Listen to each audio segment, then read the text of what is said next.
Jordi Díaz, CEO de Play and Go. Bienvenido a nuestro sofá rojo. Muchas gracias por estar aquí. Eres un perfil de emprendedor nato, pero con una serie de circunstancias curiosas. Eres ingeniero, has montado una empresa, ahora nos contarás tu vivencia de montar tu primera startup, cómo fue, porque viene de un proyecto de fin de máster que estudiaste en el IE, ¿no? Y aquel proyecto no funcionó. Durante unos años, 3 años, estuviste desarrollando ese proyecto y acabó cerrando. Y bueno, viviste ese momento que muchas veces hemos vivido muchos, de tener que cerrar una empresa. Y decides seguir siendo emprendedor, pero como CEO de compañías que han fundado otros, ¿no? Entonces, ¿cómo se llega hasta esto? ¿Cómo un ingeniero que ha estado trabajando en consultoras y que monta una startup y que esa startup termina cerrando, cómo conectas con ese mundo de ahora soy CEO de una compañía y posteriormente CEO también de la actual, de Play and Go, y cómo se lleva esto? ¿Cómo es esta experiencia de ser CEO de una compañía que no es tuya? Bueno, pues en primer lugar, gracias por invitarme a este sofá rojo. Siempre se dice que España es un país en el cual los fracasos están mal vistos, enseguida tienes a esa típica persona que es yo te lo dije.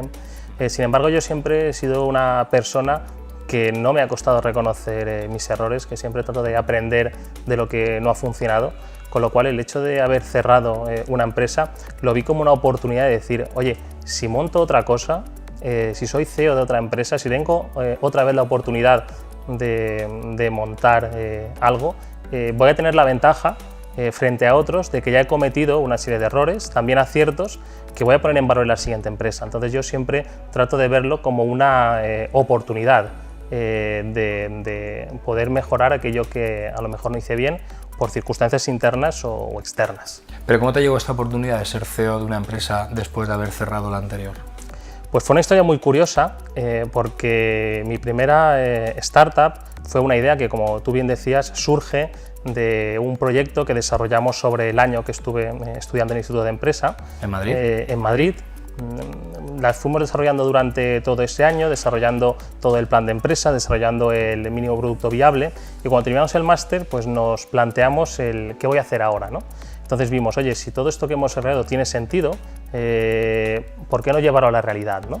Entonces cuando terminó lo llevamos a la realidad, conseguimos entrar en alguna aceleradora, incluso conseguimos cierta inversión, y justo el día que después de 3 años cerramos la empresa y yo me acerqué a hablar con mis inversores para decirles, oye, hemos hecho todo lo que hemos pedido, pero tenemos que cerrar la compañía, pues la persona que dirigía pues ese fondo de inversión me dijo, no te preocupes Jordi, es normal que se cierren las startups. Estabas dentro de mi estadística, ¿no?, del 80 caen, ¿no? Estoy efectivamente.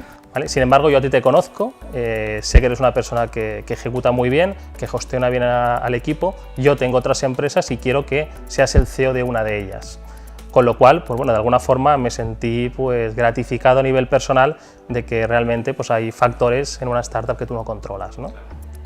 Porque nos empeñamos en que tiene que funcionar sí o sí, a veces no es cuestión de empeñarse en que funcione sí o sí. O sea, tú has dado todo de ti y has hecho todo el trabajo necesario para que funcione, pero a veces no todo está en tu mano, ¿no? Entonces reconocer esto a tiempo yo creo que es importante y es lo que dio paso a que tu propio inversor fuera el que te propusiera más cosas, ¿no?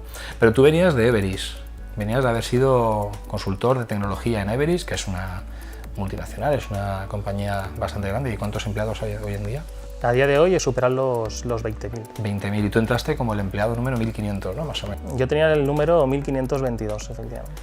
Y ese proceso de ser consultor en una compañía como Everis, a dar el salto de voy a emprender y además a lo loco en un proyecto de un fin de máster, ¿cómo se da esa circunstancia? O sea, ¿por qué finalmente te decides a convertir un proyecto de fin de máster en un proyecto de emprendimiento habiendo estado trabajando en Everis? Pues el hecho de haber estado 10 años en una multinacional, por un lado te da un aprendizaje brutal. O sea, es estar continuamente enfrentándote a proyectos muy retadores, dedicando muchísimas horas de trabajo, conociendo constantemente a gente, pero también estando en una estructura, en una organización muy estructurada en cuanto a departamentos, en cuanto a cómo es tu carrera profesional. Yo entré como programador y fui ascendiendo de analista, jefe de equipo, senior, hasta prácticamente llegar a ser manager, ¿no? Eso al final te da unas habilidades ya no solo técnicas, sino también de gestión de proyectos y gestión de personas que de alguna forma yo siempre he valorado y las sigo poniendo en marcha hoy en día, ¿no? Con los proyectos que ejecuto. Sin embargo, cuando llevas 10 años en una empresa de ese tipo, yo veía mi futuro y decía, yo no me veo aquí otros 10 años. O sea, el ritmo que se lleva ahí es muy intenso, aprendes mucho, pero realmente yo quería también ser un poco dueño de mi propio destino, ¿no? O sea, si voy a dedicar tanto esfuerzo a algo, que por lo menos sea algo que me llene o que me haga aportar más de lo que yo soy capaz, ¿no? Entonces, después de esos 10 años, me doy cuenta de que si quiero cambiar de rumbo en mi vida, no tengo formación en gestión de empresas. Soy ingeniero, tengo muy buena formación técnica, pero no tengo ese complemento. En la universidad en aquel momento no se daba esa formación en empresas, en las ingenierías. No te enseñan nada de todo esto. Entonces tomo la decisión propia de formarme, en este caso decido formarme en el Instituto de Empresa, hago un máster en Administración de Empresas y fue ahí donde está el germen de esa primera idea que se convirtió en la primera startup, ¿no? que dirigí. Pero ¿cómo das ese paso de dejo Everis y me monto aquí? Pues es un poco pues, lo que tienen los emprendedores, ¿no? Son decisiones que a veces no se meditan demasiado. Luego se mira hacia atrás y me doy cuenta de que fue un acierto porque los momentos de satisfacción que yo he tenido en los últimos años han sido muchos más que los que tuve en toda la carrera en Everis, ¿no? Pero en ese momento era, a lo mejor no tengo muy claro lo que quiero hacer, pero sí tengo claro lo que no quiero seguir haciendo. Ya. Con lo cual el desarrollar un proyecto propio, viendo que desarrollas todos esos conocimientos que has ido adquiriendo, que luego ves que vas consiguiendo ingresos, clientes, satisfacción de los usuarios, que es a quien servimos, pues eso hace que te motives más, ¿no? Entonces ahí a lo mejor entró más la parte emocional, pero asentada en lo racional, más que a lo mejor una parte puramente racional o económica, porque evidentemente este cambio supuso un decremento grandísimo en los ingresos, ¿no? Claro. Y durante 3 años estás desarrollando este proyecto, creas un equipo. ¿En qué consistía este proyecto y por qué en 3 años decides esto no va, hay que cerrar? ¿Y cómo es ese momento de tener que cerrar tu primera empresa, o sea, tu primera startup, en la que ya no solo es que tengas inversores, es que tienes empleados, es que tienes un mercado?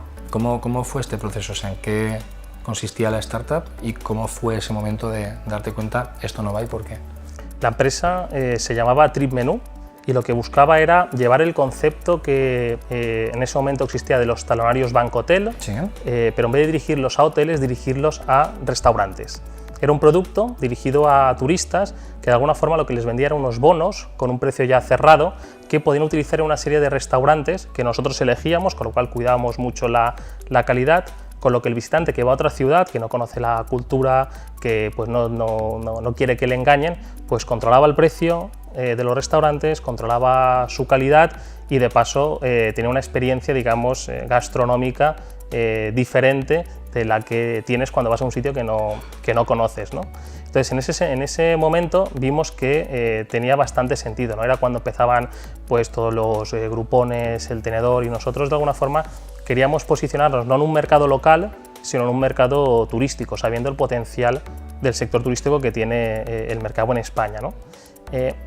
Hubo un movimiento en el mercado y es que TripAdvisor compró la Fourchette, el tenedor, y entonces de alguna forma nos desposicionaba frente a ambos, porque de alguna forma competíamos con el tenedor en que nos dirigíamos a un público extranjero, cuando ellos se dirigían a un público local, y por otro lado nos diferenciábamos de TripAdvisor en que teníamos el producto restauración, cuando en ese momento TripAdvisor no lo tenía, ¿vale? Cuando hace esa fusión nos desposiciona frente a estos dos grandes empresas, ¿no?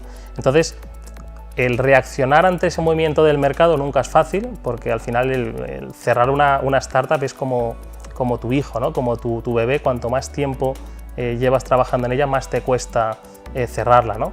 Pero bueno, al final en un acto de raciocinio decidimos que no tenía sentido continuar. Además también percibimos en una ronda de financiación que abrimos que no conseguimos cerrarla, con lo cual decidimos, bueno, es mejor cerrarla en este momento y emprender otras aventuras. Me imagino que ese momento la mezcla de sentimientos es brutal, ¿no? Yo que he pasado por ahí, desde el miedo, la incertidumbre, incluso el qué dirán, ¿no? Todo esto se te mezcla ahí. ¿Cómo gestionas esto? ¿Fue un proceso largo? ¿Fue un proceso, bueno, da igual, tiro hacia adelante, ya está la decisión tomada, lo hacemos cuanto antes mejor? ¿Y cómo remontas de esta situación? Bueno, en mi caso fue relativamente sencillo. En primer lugar porque mi entorno familiar siempre me ha apoyado. Mi mujer, mi familia, mis padres, o sea, siempre han entendido todo lo que he ido haciendo, con lo cual eso me permitió afrontar ese cambio pues, de una forma pues, bueno, más tranquila, ¿no?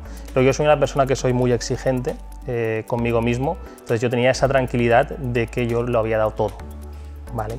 Y luego, por otro lado, como te comentaba antes, el hecho de que me ofrecieran el dirigir otra empresa de una forma tan inmediata, pues hizo que el proceso fuera suave, ¿no? Pero eso no quiere decir que siempre he hecho la vista atrás diciendo qué hice mal para que aquello realmente funcionara, ¿no? ¿Dónde está ese límite entre ese concepto de resiliencia, ¿no? De estar dándome golpes contra la pared o realmente tengo que perseverar? Entonces, bueno, digamos que no fue del todo complicado, ¿no? Como te digo, siempre he tratado de ver las cosas desde el punto de vista positivo, viéndolo todo como un aprendizaje, no tener en mi mente la palabra fracaso, sino el de mejora continua, con lo cual, bueno, yo soy de los que paso página enseguida y miro hacia adelante.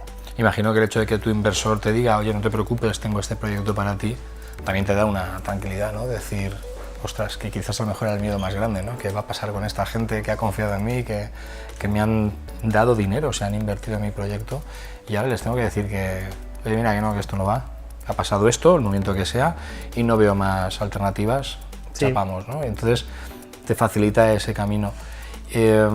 Te plantean ser CEO de esta compañía. ¿Tiene algo que ver esta compañía en la que te vas a embarcar con la que habías cerrado, o es un sector totalmente diferente? No, es distinto. O sea, entonces es volver a aprender otra vez. Es volver a aprender. O sea, a mí también me reconfortó el que esta persona de la que estamos hablando, este inversor, es una de las personas que profesionalmente me dan más admiración, de las que de las que he conocido con una capacidad de gestión, de motivación, con lo cual ya no sé lo que me lo dijera cualquiera, es que me lo dijera él, que confiara él, pues me reconfortaba mucho más, ¿no? Me animaba mucho más. Es otro sector, pero al final, cuando estás emprendiendo, no hay tantas diferencias o no hay cambios tan radicales, hay unas bases que siempre son los mismos. Al final es rodearte de un equipo muy bueno, desarrollar algún producto o un servicio innovador. Yo siempre he confiado mucho en los productos de base tecnológica, y luego el ecosistema de financiación, de inversión, pues bueno, al final es el mismo. Buscar siempre la excelencia frente al cliente, aprender mucho, escuchar mucho del cliente, y como te digo, yo me considero una persona que intento sacar lo mejor del equipo del cual me rodeo, y al final yo sé que por mí mismo nunca voy a generar un gran proyecto una persona sola, tiene que ser un equipo.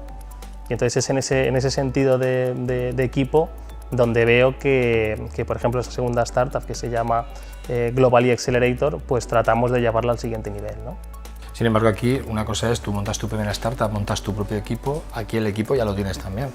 O sea, es aprender a desenvolverte y a liderar un equipo que tú no has montado, que de repente el nuevo es el CEO, es como, ostras, mira, el nuevo es el que ahora va a dirigir todo este cotarro.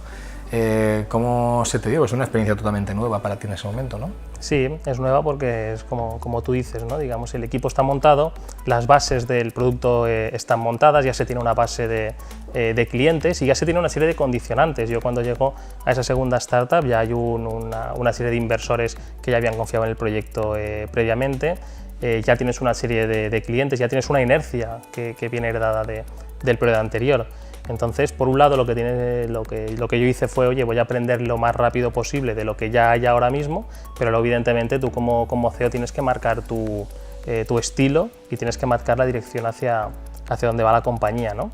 Entonces, pues en el año y medio, 2 años que estuve en la compañía, cambió parte del equipo, cambió el foco de la empresa, se desarrolló mucho más la parte tecnológica y de alguna forma traté de reorientar la compañía hacia pues donde yo veía que tenía más sentido el producto que teníamos, ¿no? Y el mercado.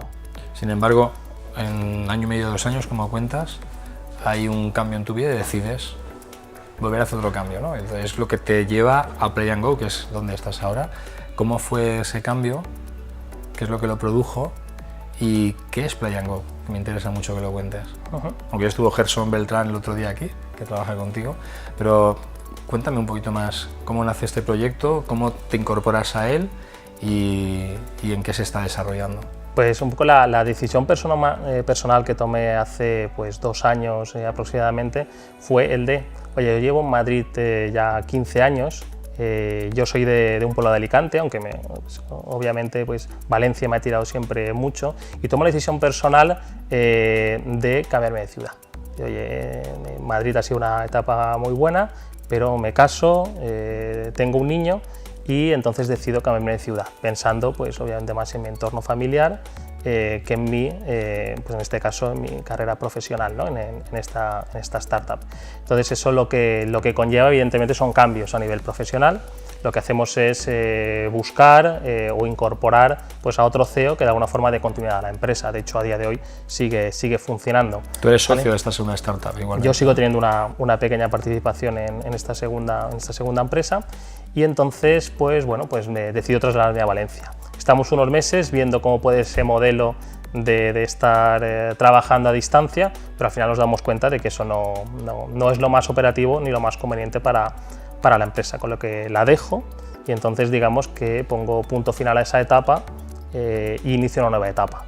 Aquí pasa una cosa curiosa y es que justo el día que dejo la empresa y pongo el típico mensaje de despedida en LinkedIn, pues ese mismo día me contactan desde una persona de aquí de Valencia que se llama Carles Pons, invitándome a tener una entrevista porque él justo para una empresa suya está buscando un CEO que tuviera un poco mi perfil, ¿no? Que tuviera experiencia en el sector turístico. Carles, hablamos de Carles, fundador de Acamon. Hablamos de Carles Pons, fundador de Acamon. Y bueno, pues unos pocos días después ya me reúno con él y el enganche fue inmediato, ¿no? Yo buscaba un proyecto nuevo, retador, en Valencia, que además de alguna forma pudiera poner en valor todo lo que había aprendido, tanto a nivel de emprendimiento como a nivel pues, del sector turístico y demás, que era donde yo pues, tenía más contactos y más conocimiento, y encajamos muy bien y llegamos a un acuerdo muy rápidamente, ¿no? Yo lo que buscaba con este nuevo proyecto en Valencia, realmente yo, más que fijarme en el proyecto, que también, me fijaba también mucho en el equipo. O sea, yo una de las cosas que he aprendido emprendiendo es que tú no puedes montar una cosa por ti mismo, por muy bueno que seas, sino depende mucho del equipo con el que te encuentres, ¿no? Y yo lo que me encontré en NoSpoon es la empresa. Es un startup estudio que montó Carles Pons y Daniel Blázquez cuando hicieron el exit de Acamon.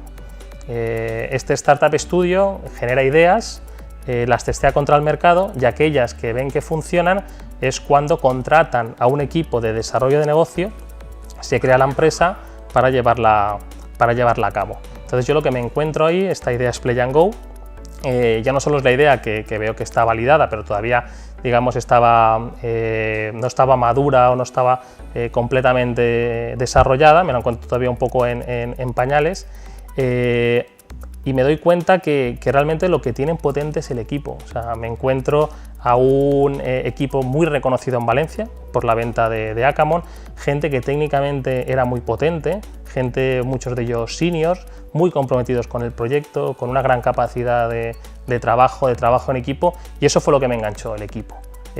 Con un buen equipo luego las ideas y los proyectos se desarrollan y van adaptándose a lo que el mercado necesita, ¿no? Entonces me convence el proyecto, me convence el equipo y es cuando desde entonces, pues bueno, aquí estamos desarrollando Porque el proyecto. De todas maneras lo que te cuenta Carles de lo que es Play and Go es un poco, así te lo cuentan así a primeras, ¿no? Y dices, ¿esto de qué va, no? Cuéntanos cómo te explica de dónde viene Play and Go y cuál era un poco el enfoque del proyecto. Pues Play and Go, la idea original surge del boom que hubo en el verano de 2016 de Pokémon Go. Al final, lo que llamó la atención de Carles y del equipo que ideó Play and Go era cuáles han sido esas dinámicas de juego, esa experiencia de usuario que ha llevado a que, pues bueno, este fenómeno de Pokémon Go llegara a tantísima gente en tan poco tiempo, ¿no? Pero en vez de darle un enfoque, digamos, de entretenimiento en torno a una marca muy reconocida como era Pokémon, ¿por qué no lo aplicamos al sector turístico? El visitante que va a otra ciudad tenga esa herramienta que le permita informarse y entretenerse a la vez, y que tenga ese componente de socialización, de haciéndolo en grupo es más divertido, ¿no? Entonces, el dar la oportunidad a destinos turísticos, a empresas, de poder acceder a esa tecnología o a esas dinámicas sin una marca como la de Pokémon fue lo que nos atrajo y vemos que tenía mucho sentido, ¿no? Además, empezábamos a ver tecnologías como la geolocalización, la realidad aumentada, pues que ya empezaban a ser una tendencia que, bueno, a día de hoy pues está demostrando que cada vez la gente pues lo aprecia más, ¿no? y lo valora más. Sin embargo, en ese momento no hay un modelo de negocio, ¿no? ¿O la empresa ya estaba facturando cuando te proponen ser el CEO de esa compañía? En ese momento la empresa facturaba, bueno, de hecho ni siquiera era empresa, pero facturaba muy poquito. O sea, se tuvo la idea en verano de 2016 y el primer mínimo producto viable se desarrolló para fallas de 2017. Lo que se buscaba era crear una aplicación que le sirviera al visitante que venía a las fallas a tener una experiencia pues más divertida, ¿no? Visitando las fallas, moviéndose de una falla a otra, con una serie de juegos de realidad aumentada poder conquistar las fallas, y entonces la aplicación era como un escaparate para empresas, ese era el modelo de negocio, un escaparate para empresas para publicitar sus negocios. En ese juego. En ese juego. Entonces, en ese momento sí tuvo ciertos ingresos, pero digamos que no se había acabado de desarrollar todo ese modelo de negocio completo, ¿no? Claro, aquí tienes un reto importantísimo. Por un lado, conseguir que los anunciantes quieran participar del proyecto, obviamente a cambio de dinero, pero tienes que conseguir también que la gente que viene a ver las fallas se descargue esa aplicación para que, haciendo el juego que le propongáis y conquistando las fallas, como dices, estén viendo la publicidad de esos establecimientos o el contenido que esos establecimientos están poniendo. Entonces tienes que hacer ahí un match entre esas dos partes. ¿Eso estaba ya funcionando cuando tú llegas a ser CEO o era una idea de esto, vamos a hacerlo así? Digamos que lo primero en lo que se trabajó en ese MVP era en crear un juego que enganchara. La parte de las marcas era una consecuencia de tener una aplicación que enganchara. Sabíamos que si teníamos una aplicación con una gran experiencia de usuarios, que tuviera no solo muchas descargas, sino mucho tiempo de uso, mucha interacción del usuario con el entorno, luego el conseguir empresas sería más sencillo.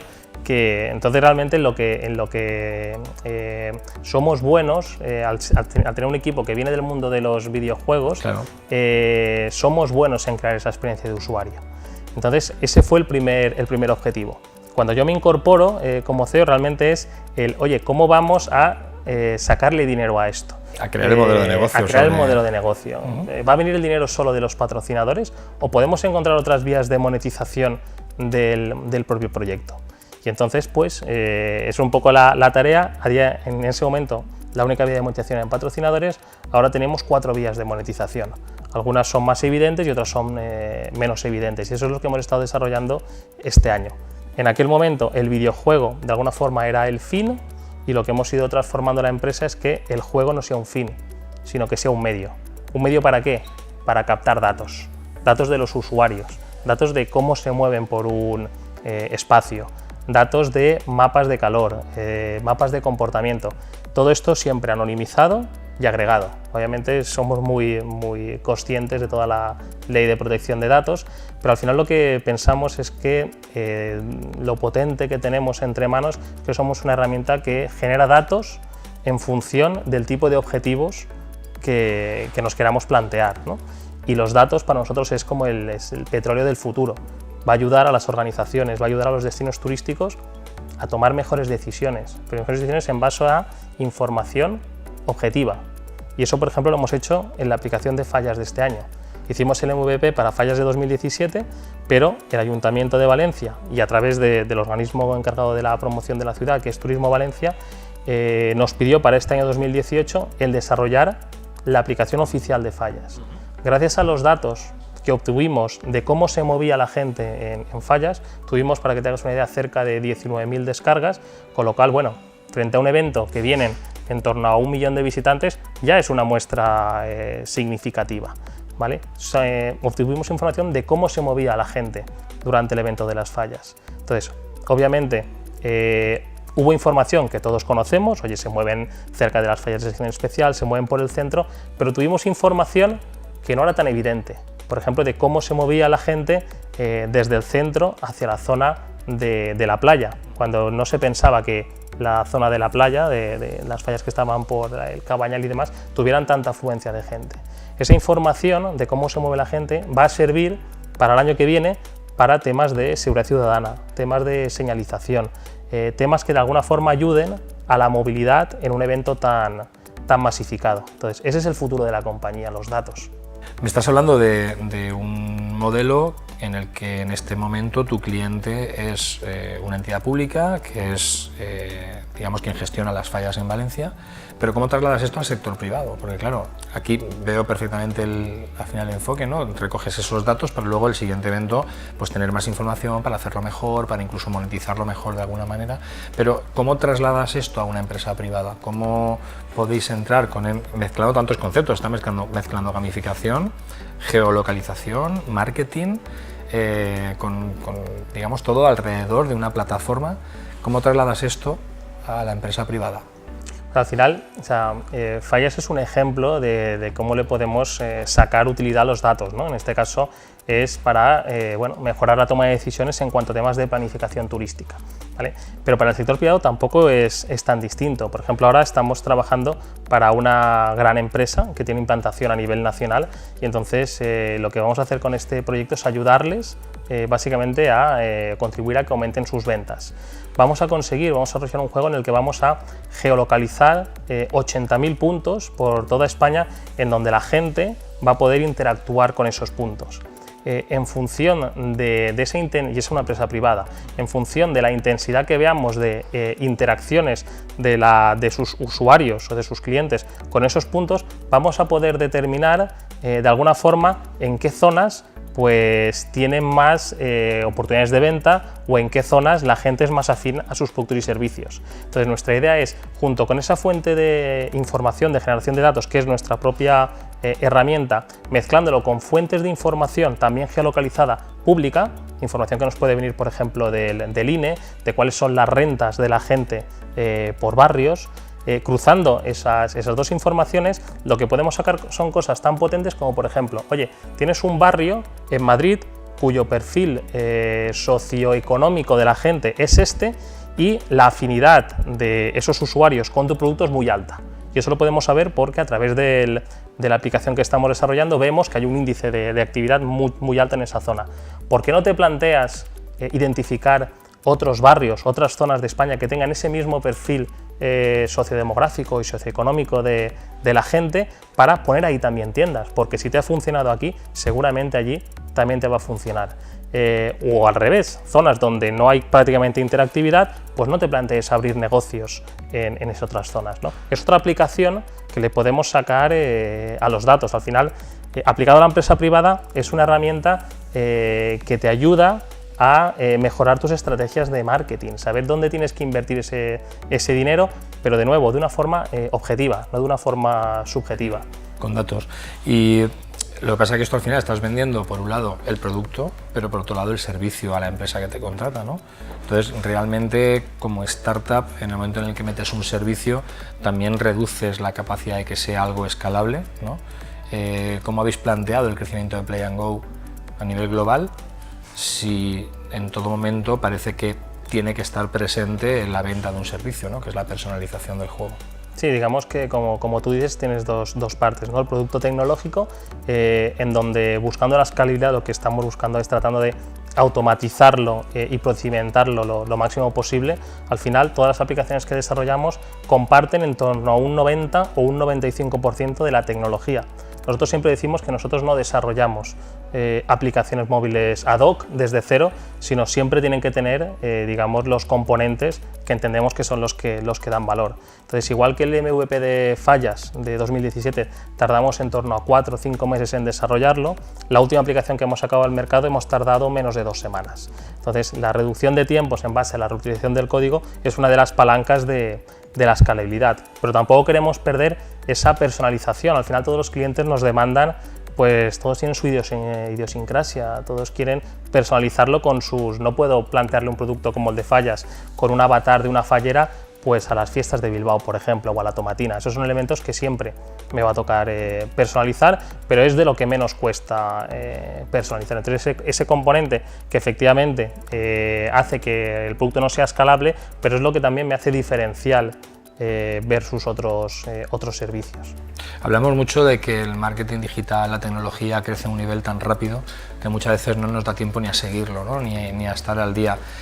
Todo esto que estás hablando, aunque son cosas que ya están ahí, porque Pokémon GO lleva ya varios años y digamos que esta tecnología ya lleva también algunos años, aplicado a la empresa como estáis haciendo vosotros, no es tan habitual, ¿no? Entonces, quería saber qué opinas de qué peso va a tener en el marketing de aquí adelante, a unos años, estas palancas de el juego, la tecnología móvil y todo lo que es la geolocalización. O sea, nosotros siempre decimos que nosotros no hemos innovado en cuanto al tema de la geolocalización o la gamificación o la realidad aumentada. Ya hay muchísimas aplicaciones que utilizan este tipo de componentes de forma pues más o menos aislada. Nosotros lo habéis juntado todo, ¿no? Lo que hemos hecho ha sido juntarlo de una forma que entendemos aporta el máximo valor de cada parte. Por un lado, como todo el mundo sabe, la tecnología móvil. O sea, es una tendencia clara que pues cada vez nos relacionamos mucho más con móviles, tabletas, más que con televisión u otro tipo de dispositivos, ¿no? Entonces sabemos que el canal a través del cual desarrollar nuestra herramienta tiene que ser un canal móvil. Por otro lado, sabemos que toda la información es muy valiosa, pero si la información está geolocalizada es mucho más valiosa. Por eso servicios como Google, por ejemplo, pues cada vez están explotando más este tipo de cosas, nosotros también. Y luego el tema, por ejemplo, de realidad aumentada. Hace unos años se hablaba de realidad virtual, realidad aumentada, parecía que la realidad virtual iba por delante de la realidad aumentada, y ahora nos estamos dando cuenta que la realidad aumentada la está adelantando. Ahora todo el mundo pues utiliza cada vez más servicios de realidad aumentada, ¿no? Hasta hace poco Apple sacó su ARKit, entonces nos damos cuenta de que aquella predicción o aquella visión que tuvimos siguiendo la tendencia de algunas grandes empresas pues fue acertada, ¿no? Entonces, de alguna forma, la combinación de estas tecnologías y el tema de tener la visión de que los datos son realmente el petróleo del futuro, pues hacen que cada vez, de una forma, digamos, natural, nos estén llegando un montón de ofertas o de clientes que quieren, bueno, explotar un poco todo lo que estamos haciendo, ¿no? Al final es un futuro que es casi, bueno, es presente ya, ¿no? Y las empresas tienen que saber utilizarlo, porque los usuarios ya utilizamos todo esto. Pero, ¿y tu futuro? O sea, ¿cuál es tu siguiente paso? ¿Dónde esperas tú seguir evolucionando en el mundo startup, en el mundo empresa? ¿Te jubilarás en Play & Go? ¿Tienes idea de volver a emprender? ¿Qué te imaginas haciendo? Hay una cosa que yo siempre les digo a toda la gente que entrevisto o cuando llegan al primer día, ya no solo en Play & Go, sino en mis anteriores empresas, que es que yo valoro mucho el tema de la actitud y valoro mucho el tema de la aversión al riesgo. Yo siempre les digo, vas a entrar en una compañía que no sabemos, porque sinceramente lo creo, no sabemos si dentro de 4, 6, 8 meses, un año, va a existir o no va a existir. Y prefiero ser así de directo porque no quiero generar falsas expectativas. Y realmente se lo pregunto porque lo creo, lo he vivido, y entonces sé que el mundo del emprendimiento es muy de ciclos, ¿no? Un día firmas con un cliente, llegas a un acuerdo muy gordo y estás por las nubes pensando que, vamos, tienes el próximo Facebook, pero al día siguiente pues todo lo contrario, ¿no? Se te va alguien de la empresa o pasa alguna mala noticia, y entonces tienes que saber aguantar, ni irte muy arriba cuando las cosas van bien, ni irte muy abajo cuando van mal, ¿no? Entonces, de alguna forma, vivo el momento, ¿no? O sea, yo sé que ahora estoy en un buen proyecto, que tengo un gran equipo, que podemos llegar a Play & Go al siguiente nivel. Cuando llegue el siguiente nivel veremos qué es lo que pasa, ¿no? Pensar en qué voy a hacer dentro de 5 o 10 años, o sea, sé más o menos claro lo que no voy a hacer, seguramente estaré involucrado en esta iniciativa, en otra similar, con otro, porque es lo que me llena, o sea, el mundo del emprendimiento, pero por lo que ello supone, no tanto por la burbuja esta, ¿no? de emprender, sino por lo que ello conlleva de tener esa flexibilidad con lo que estás haciendo, aprender, porque yo siempre trato de rodearme de gente que sabe más que yo, el poder desarrollar ideas o de aportar valor de cosas nuevas, cumplir a lo mejor un sueño propio, pero todo eso siempre con el compromiso y la responsabilidad que he aprendido durante todos estos años, ¿no?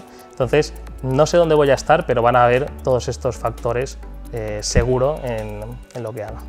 Pues muchas gracias por contarnos toda tu historia, por contarnos tu visión de lo que es el mundo startup. Creo que has dicho una serie de claves que son muy importantes, que creo que todos deberíamos de tener muy presentes y que muchas veces se nos olvidan, y te deseo mucha suerte con lo que hagas, Play & Go, o siguiente nivel, o siguiente proyecto de emprendimiento, y que sigas aportando mucho a todo este mundo tan loco del desarrollo de empresas. Muchas gracias. Gracias a vosotros.